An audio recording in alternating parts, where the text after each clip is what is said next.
Hi everyone, Massive Das here with this week's Nintendo Switch news. And last night was the Nintendo World Championships, and there wasn't anything really new in that. But they did announce after they played Arms as one of the games that there would be a trailer afterwards. We got the trailer. It's called Update 3.2, I believe, and it seems that the game's going to have an in-game achievement system called badges. So if you do like 1,000 fights, for instance, you get a badge. You earn so many credits. Play online, you get badges, and then you can add the badges to your profile, and then people can see it. So it gives the game a little bit of replay value, apart from the standard sort of arcade mode. And also we got this brief end of this character that looks a lot like an evil, like a robot Spring Man thing. So it seems like it could be getting a new character, but then it looks like it's more just like a palette swap sort of deal, sort of thing, not a whole new one like Lola Pop was. And then we're going to go with an absolute ton of game releases. The first one was Never Stop Sneaking. This was from Humble Hearts. They did Dust and Legion Tale. That would be a great game to port over to the Switch. But Never Stop Sneaking is coming this holiday season. It's like a homage to Metal Gear, and like all the presidents in time have been like captured, and you as your character have to go save them. But it looks like it's a very Metal Gear, especially Metal Gear Solid homage. Next bit, both of Luke Bernard games, that's Plague Road and Meko Tales, are both planned for the Switch. Plague Road looks like it's further ahead. Both of them, I believe, are on Vita. Some of these games are already on Vita or on other systems, so there may be footage on later Vita's games for these or elsewhere already. Next one is Stern Pinball. That's coming this year to Switch if you want a pinball game. Then Big Ant Studios, they would love to bring Ashes Cricket to the Switch. They think it would be a great idea, especially the Switch has motion controls with the Joy-Con. But apparently they've tried contacting Nintendo, and Nintendo have not responded to them. Yeah, so I don't really know what they can do. I guess if a lot of people, like if you were listening to this and you want a cricket game on your Switch, I suppose you'd have to tweet, Nintendo or whatever, and go and put a Big Ant into the tweet and say, yo, we want this game on Switch, we want a cricket game. Especially seeing you now have football, basketball, we have baseball, so there's, and got a wrestling game coming, so there is other sports, so there's no reason that we couldn't possibly see that. Then Mutant Mudds Collection's been announced. This apparently will be exclusive to the Switch, and it's going to have like a new puzzle sort of mode, like in the vein of like a Tetris or the columns or something. That's coming.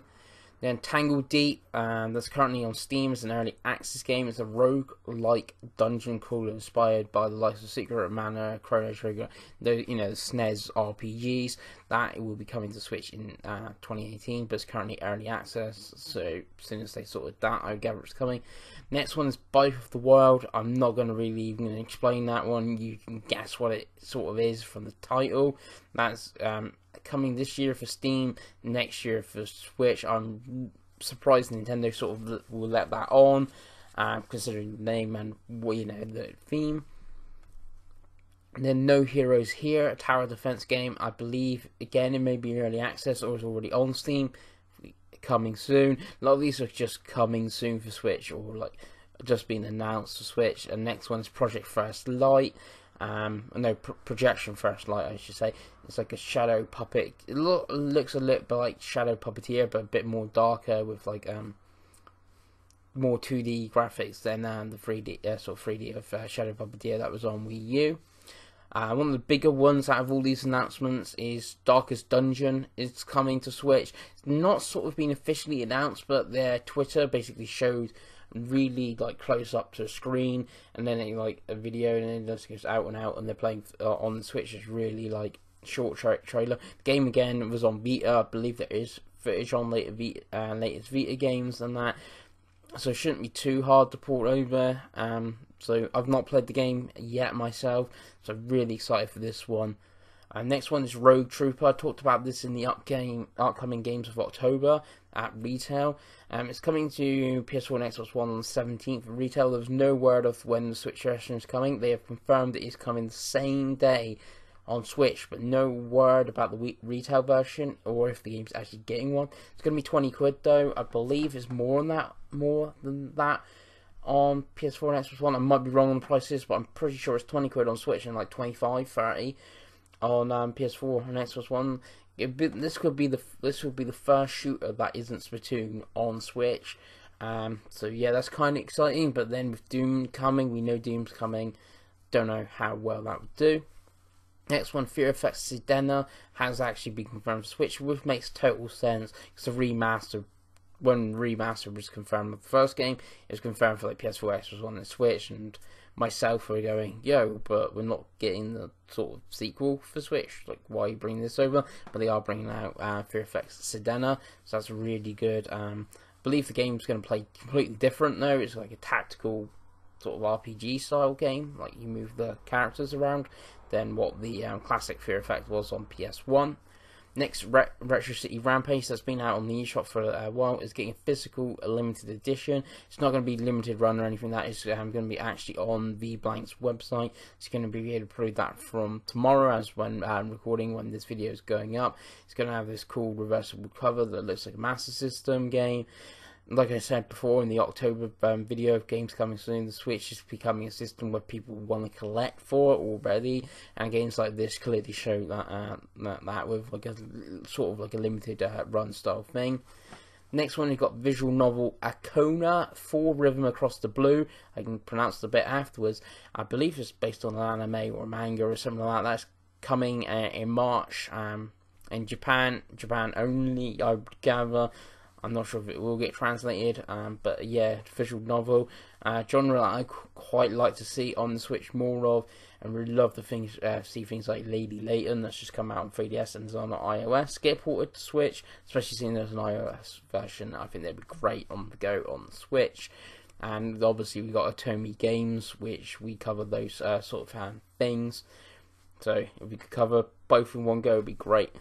Next one is not sort of like Switch related, but sort of is the Zelda encyclopedia from Dark Horse has been announced. It's the last of the trilogy of the books. So we had Hyrule Historia, Art and Artifacts, and now we've got this encyclopedia book coming. This will be the third one, so sort of like the Triforce of books, with 3 of them. So it's going to be the one in the blue cool blue cover. I think it's April next year it's coming. And then the last bit of news is, we don't talk often about numbers and sales and stuff on Switch, but there's lots of rumours Nintendo are upping their production to 2 million a month. I don't know if how long that's going to be for. It might just be for like October, November, December, the Christmas period. So that's going to be 2 million a month. At the moment, it's roughly, I would guess, 1 million a month production. You got to look at the last time they announced sales number, Switch and stuff, and how well it's been doing. You wouldn't be surprised if we're 7 months in. I'm going based for the end of September here, that the Switch has done 7 million. So if it's were to do these 2 million a month, Nintendo are making them, they must think they're going to sell them. And if it was to do that for the next 5 months up until its first, like the end of February, so just before the 3rd of March, it's its first birthday. If it did 2 million then, the next 5 months, that's going to mean the Switch could be on 17 million install base by its first birthday. That is an insane number for the system, especially considering how bad the Wii U has done. But it's really great to see Nintendo, and I don't know how that will affect. Obviously, we've got a lot of indies come out recently. Tons of stuff still coming, loads of announcements, even this in this and stuff that's also announced that I've not put in this because they're coming like this week in the eShop, or pretty soon, that we're going to be talking about them elsewhere. So there's loads coming, but obviously we have no Call of Duty this year on Switch, for instance. If we are on a 17 million install base in March, for instance, even if we January and February is only 1 million a month, they're still going to be on like 15 or million. Will this Activision have to take notice, and will we get a port of Call of Duty, for instance, on Switch? And would like FIFA continue, etc. So that is a big big thing that could possibly go. And what do you think of those sort of thing? And then, are you excited about any of these games? Personally, like I say, Darkest Dungeon, really excited for, and I'm pretty excited about the Fear Effect Sedena game as well. Tangledeep looks cool, but I'm not sure if I really want another roguelike game. Depends when it comes out in 2018.